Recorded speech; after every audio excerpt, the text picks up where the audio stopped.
বিসমিল্লাহির রহমানির রহিম। উপস্থিত ময়মনসিংহ এবং খুলনা বিভাগের সকল জেলা থেকে আগত নেতৃবৃন্দ, মঞ্চে উপস্থিত স্থায়ী কমিটির সদস্য জনাব নজরুল ইসলাম খান সহ নেতৃবৃন্দ, আলোচকবৃন্দ, আসসালামু আলাইকুম। আহ, উপস্থিত দুই বিভাগের নেতৃবৃন্দ, আজকে আমরা এখানে একত্রিত হয়েছি আমাদের 31 দফা, যেটি আমরা দেশের মানুষের সামনে উপস্থাপন করেছি। এই 31 দফার আলোকে আমরা আগামী দিনে আল্লাহর রহমতে মানুষের সমর্থন নিয়ে সরকার গঠন করতে সক্ষম হলে আমরা কি কি কাজ করতে চাই, দেশ এবং দেশের মানুষকে জন্য কি কি কাজ করতে চাই, সেগুলোর একটি সংক্ষিপ্ত বিবরণী নিয়ে আমরা আজকে উপস্থিত হয়েছি এখানে। কেন্দ্র থেকে নেতৃবৃন্দ এসেছেন, আলোচকবৃন্দ এসেছেন, আপনাদের সামনে সুন্দরভাবে তুলে ধরেছেন। আপনারা হয়তো পত্রিকার পাতায় দেখেছেন, কিছুদিন আগে আমরা ঢাকায় রিলঞ্চ করেছি, কিন্তু স্বাভাবিক বিভাগ এবং জেলা পর্যায়ের নেতৃবৃন্দ আপনাদের মনে অনেকগুলো হয়তো প্রশ্ন ছিল, সেই প্রশ্নগুলো ক্লিয়ার করার জন্য আজকে ওনারা এসেছেন। এখন নেতৃবৃন্দ যেই কথাটি একটু আগে দু একজন বলেছেন, আহ, আলম বলেছে, অমিত বলেছে, যে এগুলো আপনারা নিয়ে যাবেন জেলা পর্যায়ে, জেলা পর্যায় থেকে থানা বা উপজেলা পর্যায়ে, ইউনিয়ন পর্যায়ে। কিন্তু এখানে একটি কথা আছে যে শুধু আমাদের নেতা কর্মীদের ভিতরে এটি সীমাবদ্ধ রাখলে চলবে না। কারণ দেশ তো শুধু আমাদের দল দিয়ে না, দেশ শুধু আমাদের দলের নেতা কর্মীদেরকে নিয়ে, দেশ হচ্ছে দেশের মানুষকে নিয়ে। দেশের মানুষকে, এই যে প্রায় 20 কোটি মানুষ দেশে, এই সকল মানুষের জন্যই এই দেশ, মানুষকে নিয়ে এই দেশ। কাজেই আপনি যদি দেশের জন্য করতে চান, দেশের মানুষের জন্য করতে চান, তাহলে এইগুলা আমাদেরকে নিয়ে যেতে হবে মানুষের কাছে।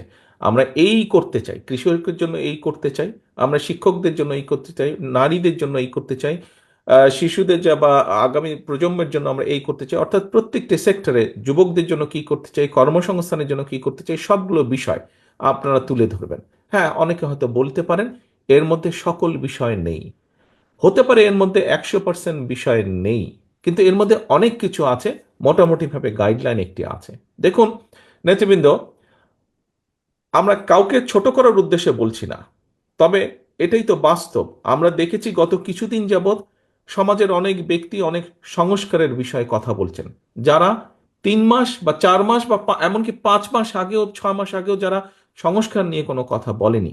কিন্তু বাংলাদেশ জাতীয়তাবাদী দল, আপনাদের দল বিএনপি, এই সংস্কারের কথা আজকে থেকে 2 বছর আগে বলেছে, যখন আমরা জানতাম না স্বৈরাচারের পতন কবে হবে, কবে স্বৈরাচার পালিয়ে যাবে এই দেশ থেকে, এরকম যখনও পরিষ্কারভাবে আমাদের সামনে কিছু ছিল না, আমরা সেই সময় বলেছি। অর্থাৎ বিএনপি সত্যিকারভাবে, যে আমরা হয়তো অনেক কিছু অতীতে যখন দেশ পরিচালনার সুযোগ ছিল আমাদের হাতে, হয়তো সব কিছু যা যা বলেছি আমরা করতে পারিনি, হয়তো অনেক কিছু করতে পারিনি, অনেক কিছু করেছি, আবার অনেক কিছু করতে পারি। কিন্তু তারপরেও বিএনপি যে দেশের কথা চিন্তা করে, দেশের মানুষের কথা চিন্তা করে, এবং চিন্তা করেই যে এই যে 31 দফা বা সংস্কার প্রস্তাব দিয়েছে 2 বছর আগে, এটাই প্রমাণ করে যে বিএনপি দেশ এবং দেশের মানুষের কথা চিন্তা করে। আপনারা যদি পত্রপত্রিকার মধ্যে খেয়াল করে থাকেন, দেখবেন আজকে তো আপনারা নিজেরাই শুনলেন, দেখলেন, আলোচনা করলেন। নিশ্চয়ই আপনারা যদি একটু চিন্তা করে দেখেন যে গত 1.5 2 মাস 3 মাস ধরে যারা অনেকে সংস্কারের কথা বলছে, আমরা এই 31 দফার ভিতরে যা যা বলেছি, কম বেশি তারা কিন্তু সেই কথাগুলোই বলছেন, এর বাইরে খুব একটা যাবার কোনো রাস্তা নেই। আমরা এই 31 দফাটা প্রথমে 27 দফা হিসাবে দিয়েছিলাম। তার পরবর্তীতে আমাদের সাথে যে সকল রাজনৈতিক দল আন্দোলন করেছেন, যারা আন্দোলন আমাদের সাথে করেছে, সকল গণতান্ত্রিক রাজনৈতিক দল যারা স্বৈরাচারের পতন চেয়েছে, যারা একটা বাংলাদেশ গঠন করতে চেয়েছে নতুনভাবে, সুন্দরভাবে, সেই সকল রাজনৈতিক দলকে সাথে নিয়ে আলোচনা করে পরবর্তীতে আমরা এটিকে 27 থেকে 31 দফায় নিয়ে এসেছি। কাজেই এই 31 দফা কিন্তু শুধু যে বিএনপির দফা তা না, আমাদের সাথে সমমনা বা যেভাবেই বলি না কেন, আমরা আমাদের সাথে যে রাজনৈতিক দলগুলো ছিলেন, অর্থাৎ বাংলাদেশের পক্ষের সকল গণতান্ত্রিক দলগুলোর চিন্তার ফসলই হচ্ছে এই 31 দফা। অর্থাৎ নট অনলি বিএনপি, এর সাথে আরো বহু রাজনৈতিক দলের চিন্তা সমন্বয় ঘটেছে এই 31 দফার মধ্যে। এখন প্রিয় সহকর্মীবৃন্দ, এই 31 দফা আমাদেরকে নিয়ে যেতে হবে, এটার পক্ষে মানুষের সমর্থন আমাদেরকে আদায় করতে হবে। এই কাজটি আপনাদেরকে কষ্ট করে এই কাজটি করতে হবে। শুধু এই চার দেওয়ালের ভিতরে আজকে 31 দফা রেখে দিলে চলবে না। আপনাদেরকে নিজের, আমরা কেন্দ্র থেকে করেছি, আপনাদেরকে এখানে আজকে কিছু একটি বক্সের মধ্যে কিছু লিফলেট দেওয়া হয়েছে, বইগুলো দেওয়া হয়েছে। এটি যথেষ্ট নয়, এটি যথেষ্ট নয়। আপনাদেরকে সাথে আমরা জেলা নেতৃবৃন্দের কাছে কেন্দ্র থেকে পেন ড্রাইভে করে দিয়ে দেওয়া হচ্ছে সফট কপিটি। আপনাদের কাছে অনুরোধ থাকবে, আমরা কিছু আপনাদেরকে দিয়েছি টোকেন হিসেবে, বাকি আরো অনেক লাগবে, সেটি কষ্ট করে আপনাদেরকে প্রিন্ট করতে হবে। তবে অবশ্যই এখানে জেলা পর্যায়ে যারা নেতৃবৃন্দ আছেন, আপনাদেরকে এখন পরিকল্পনা নিতে হবে কিভাবে আপনারা উপজেলায় করবেন। উপজেলার নেতৃবৃন্দকে সাথে নিয়ে জেলা নেতৃবৃন্দ পরিকল্পনা করবেন কিভাবে আপনারা ইউনিয়ন পর্যায়ে চলে যাবেন, সেটি আপনাদেরকে পরিকল্পনা করে গ্রহণ করতে হবে। অর্থাৎ মোট কথা মানুষের কাছে পৌঁছে দিতে হবে। প্রিয় সহকর্মীবৃন্দ, আমরা সবসময় একটি কথা বলি, বা বিএনপির সকল ক্ষমতার উৎস জনগণ। আমাদের কিছু কিছু নেতৃবৃন্দ, কিছু কিছু কর্মী, কিছু কিছু সহকর্মীর মধ্যে একটি চিন্তা ঢুকে গেছে যে এখানে সাগর বোধহয় খুব সম্ভব বলেছিল খুলনা থেকে, যে আমরা ক্ষমতায় গেলে, কিছু কিছু সহকর্মীর মধ্যে ঢুকে গেছে এমন একটা ভাব যে আমরা ক্ষমতায় বোধহয় চলে যাচ্ছি বা চলে গিয়েছি। সহকর্মীবৃন্দ, আপনাদের সকলকে আমি অনুরোধ করব, একই সাথে আপনাদের সকলকে আমি দৃঢ়ভাবে বলবো, আমরা ক্ষমতায় যাইনি। আমরা ক্ষমতায় যাব কিনা আমরা জানি না। তখনই আমরা ক্ষমতায় যেতে পারবো যখন আমরা বাংলাদেশের জনগণের সমর্থন পাবো।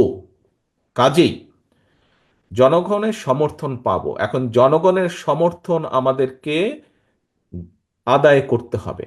জনগণের সমর্থন যদি আদায় করতে হয়, এখানে আপনারা আজকে যারা উপস্থিত আছেন, আপনাদের সকলকে কিন্তু আমরা এখানে আজকে আমন্ত্রণ জানিয়েছি একজন নেতা হিসাবে। হতে পারেন আপনি একজন জেলার নেতা, হতে পারেন উপজেলা, বা হতে পারেন ইউনিয়ন পর্যায়ের নেতা, কিন্তু আপনি নেতা বলেই কিন্তু আজকে এখানে আপনাকে দাওয়াত দেওয়া হয়েছে। এবং সেজন্যই নেতা, আপনার কথা, আপনার কাজ, আপনার উঠা বসা, আপনার চলাফেরা সব কিছুর উপর নির্ভর করছে বিএনপির আগামী দিনের ভবিষ্যৎ। বিএনপির আগামী দিনের ভবিষ্যৎ। আপনি বিএনপিরই হন না কেন, আপনি ছাত্র দলেরই হন না কেন, আপনি যুবদল, স্বেচ্ছাসেবক, কৃষক দল, মহিলা দল, যেই দলের নেতাই হয়ে থাকুন না কেন, আপনাকে মানুষ এক বাক্যে চিনে বিএনপি হিসাবে। কাজেই আমাদের আগামী দিনের আমাদের সকল কিছু এমন হতে হবে যাতে জনগণের সমর্থন আপনার প্রতি থাকে, যাতে জনগণের সমর্থন দলের প্রতি থাকে। নেতৃবৃন্দ, এইটা যদি আপনি চিন্তা করেন, আচ্ছা ঠিক আছে, তারেক রহমান কিভাবে বলবে সেটা তারেক রহমান কিছু একটা বলে টলে সামলে নিবে। আচ্ছা ঠিক আছে, দলের মহাসচিব মির্জা আলমগীর উনি এটা বলে সামলে নিবে, ওনারা দেখবে। এই ছোটখাটো বিষয় এগুলা যদি কেউ কিছু করে, এগুলা কে নজরে দেয়? নো, এটা খুব ভুল ধারণা। দায়িত্ব আমার একার না, দায়িত্ব স্থায়ী কমিটির সদস্য সকলের একার না, দায়িত্ব আমাদের সকলের। এই দলকে রক্ষা করা, এই দলকে সামনে নিয়ে যাওয়ার, রক্ষা করার দায়িত্ব সকলের। আমি কেন্দ্রে আছি, আমি কেন্দ্র থেকে আমার দায়িত্ব পালন করব। আপনি উপজেলা লেভেল, জেলা লেভেল বা ইউনিয়ন লেভেলে আছেন, সেখানে আপনি একজন নেতা হিসাবে আছেন। আপনি যেই মূল দল সহ যেই অঙ্গ সহযোগী সংগঠনই হন না কেন, আপনাকে আপনার দায়িত্ব পালন করতে হবে। আপনারা নিশ্চয়ই শুনেছেন, খেয়াল আছে অনেকেরই, আমি কিছুদিন আগে বলেছি, জনগণের সঙ্গে থাকুন, জনগণকে সঙ্গে রাখুন। সহকর্মীবৃন্দ, আপনারা প্রায় একটি কথা বলে থাকেন, আমার সাথে যখন দেখা হয় তখনও বলেন, আপনারা বলেছেন, আপনারা অতীতেও বলেছেন, বর্তমানেও বলছেন, বিভিন্ন বক্তৃতা বিবৃতিতেও আপনারা বলেন যে বাংলাদেশের জনগণের আস্থা বিএনপির উপরে আছে। এই কথাটা আপনারা বলেন। প্রিয় সহকর্মীবৃন্দ, এই আস্থাটা ধরে রাখা কিন্তু অনেক কঠিন ব্যাপার। এই আস্থাটা ধরে রাখা কঠিন ব্যাপার। জনগণের আস্থা আপনাদের উপরে আছে, আমাদের উপরে আছে, বিএনপির উপরে আছে। এটি ধরে রাখার দায়িত্ব আপনার এবং আমার এবং আমাদের সকলের। এটি ধরে রাখার দায়িত্ব কিন্তু জনগণের না। জনগণ আস্থা রাখবে তার উপরেই, যে জনগণের সাথে থাকবে। জনগণ আস্থা রাখবে তার উপরেই। জনগণ যখন দেখবে যে আমি তার উপরে আস্থা রাখেছি এই কারণেই, কারণ আমি যেভাবে চাই সে সেভাবে কথা বলছে, আমি যেভাবে চাই সে সেভাবে বিহেভ করছে, সেভাবে চলছে, সেভাবে উঠছে, সেভাবে বসছে। প্রিয় সহকর্মীবৃন্দ, এই কথাগুলো আমি এই কারণে বলছি, আপনারা হয়তো মনে মনে কেউ কেউ ভাবছেন যে তারেক রহমান তো এই কথাগুলো দুদিন আগেও বলেছে, একই কথা বারবার বলে কেন? একই কথা এই জন্য বারে বারে বলছি সহকর্মীবৃন্দ, আগামী দিনে যে নির্বাচনটি আসছে, আগেও বলেছি, আজও আপনাদের সামনে আমি তুলে ধরতে চাই পরিষ্কারভাবে। আপনারা পত্রপত্রিকা দেখছেন, খবরাখবর রাখছেন, আপনারা আপনারা যদি সকল কিছু বিবেচনা করেন, পরিষ্কার, দিন যত যাচ্ছে পরিষ্কার হয়ে যাচ্ছে। আমি আজকে থেকে প্রায় 3 মাস আগে আমি এই কথাটি বলেছিলাম, দিন যত যাচ্ছে তত পরিষ্কার হচ্ছে সামনের যে নির্বাচন, এটি এত সহজ না।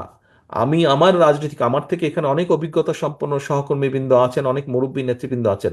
আমি আমার যতটুকু রাজনৈতিক অভিজ্ঞতা গত 30-35 বছরের, এই অভিজ্ঞতার আলোকে আমার কাছে মনে হচ্ছে সামনের যে নির্বাচন আমরা ফেস করতে যাব, হতে পারে আমাদের একটি প্রধান প্রতিপক্ষ অনেক দুর্বল হয়ে গেছে, তারপরেও তারপরেও এই নির্বাচন বাংলাদেশের যে কোনো নির্বাচনের থেকে অনেক কঠিন নির্বাচন হতে যাচ্ছে, অনেক কঠিন নির্বাচন হতে যাচ্ছে। কারণ 20 বছর আগের যখন মানুষ নির্ভয়ে, কম বেশি নির্ভয়ে ভোট দিতে পারত, আপনি যদি সেই 2001-এর নির্বাচন ধরে থাকেন, সেই সময় থেকে মানুষের চিন্তাধারা পরিবর্তন হয়েছে, মানুষের ধ্যান ধারণার পরিবর্তন হয়েছে, মানুষ এখন অনেক অনেক সচেতন, সেটি সামাজিক মাধ্যম সহ বিভিন্ন কারণেই হোক না কেন।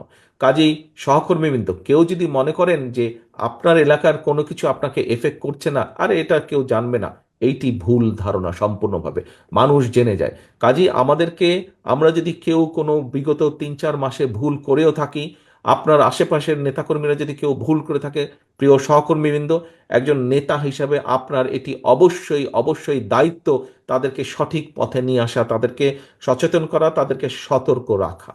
আসুন, আমরা যে 31 দফা আজকে আপনাদের সামনে উপস্থাপন করেছি, আপনারা নিজেরা বসে সারাদিন আলোচনা করেছেন, এই 31 দফাকে যদি আমাদের সফল করতে হয়, যে কোনো মূল্যে জনগণের সমর্থনকে আমাদের পক্ষে রাখতে হবে। আমরা প্রায় বলে থাকি যে অমুক একটি দল আছে, তারা তো এই কাজ করে যাচ্ছে। ভাই, কমপ্লেন করেন কেন? ওরা যদি এই কাজ করে যাচ্ছে, ভিতরে ভিতরে এই কাজ করে যাচ্ছে, তো আপনি কেন করতে পারছেন না এই কাজ? আপনাকে আপনার দলের পক্ষে পরিকল্পনা নিতে হবে, আপনাকেও কাজ করতে হবে, কমপ্লেন করা চলবে না। তারা যদি ভিতরে ভিতরে কাজ করে, তারা যদি মহিলাদের জন্য ভিতরে কাজ করে, তারা যদি ছাত্রছাত্রীদের ভিতরে কাজ করে, তারা যদি সমাজের বিভিন্ন মানুষের ভিতরে কাজ করে, তাহলে আপনাদেরকে আপনার দলের পক্ষ থেকে পরিকল্পনা নিতে হবে। আপনাকে তো কেউ আটকে রাখছে না। আপনি আপনার এলাকার মধ্যে পরিকল্পনা নেন, কিভাবে জনগণকে আপনার সাথে রাখবেন, কিভাবে জনগণের কাছে আপনার ভালো জিনিসগুলো পৌঁছে দিবেন, কিভাবে জনগণের সামনে আগামী দিনে কি করবেন সেগুলো আপনি তুলে ধরবেন।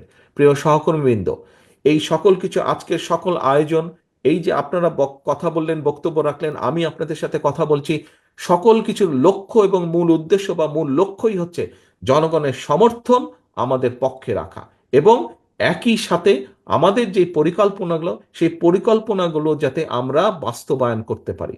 সহকর্মীবৃন্দ, আজকে যদি আমাদের কথাবার্তা, উঠা বসা, চলন বলনে যদি কোনো রকম এমন কিছু ঘটে যেখানে আমরা জনগণের আস্থা বিশ্বাস হারাতে পারি, তাহলে সারাদিন এই আলোচনা করে কি লাভ হলো? সারাদিন তো আলোচনা করে কোনো লাভ হলো না।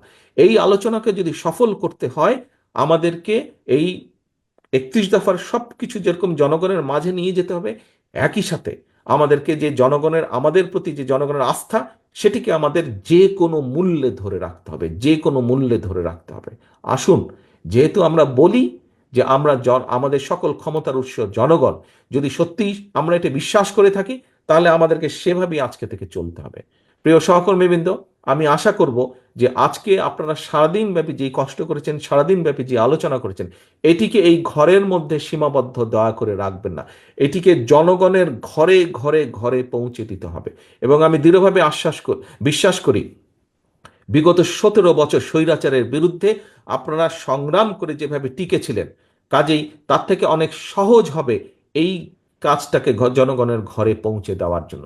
এত কঠিন একটি পথ যদি আপনার পাড়ি দিয়ে আসতে সক্ষম হয়ে থাকেন, তাহলে এই যে আজকে একটু কষ্টের করেই আমরা কিন্তু জনগণের মধ্যে আমাদের এই 31 দফাকে নিয়ে যেতে পারি, এই কাজটি খুব সহজেই আপনারা করতে সক্ষম হবেন সকলকে সাথে নিয়ে।